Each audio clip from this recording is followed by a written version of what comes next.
simple dough of flour, salt, yeast, and a pinch of cinnamon. And I'm adding milk, vanilla, eggs. How and when the butter is added changes the final texture. Add it cold in the beginning for a flaky pastry, or like this for a dough that's chewy and rich. And check that out. It's more like a bread or a brioche dough than it is a batter. And when it rises, it looks like this, soft and tender and risen.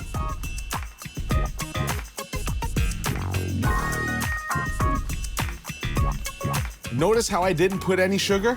Check this out. The cool thing about pearl sugar is that it won't melt when I cook my waffle. Yummy, crunchy crystals.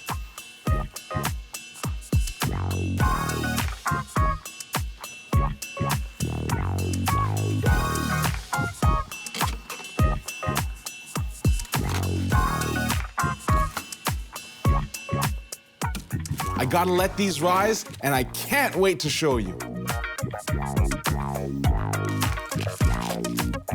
Check out those sugar crystals. That's where the magic happens.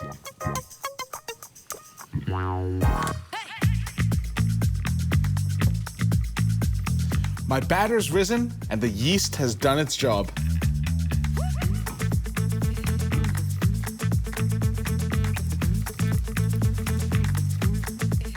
Cooking in the rim of the pan ensures I get a nice round shape, like a football.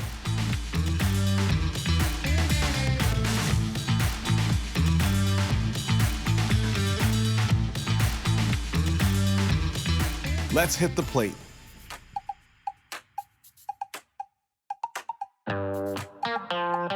Everyone knows Belgium makes the best waffles. This style, from Liège, is the best of the best. And now, a Belgian waffle meets Belgian chocolate.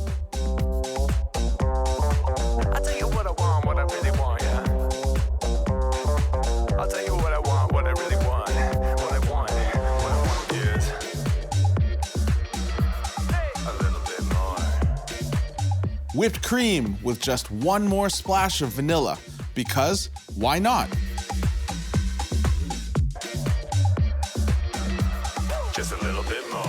Madagascar is home to a native banana that can now be found all over the world.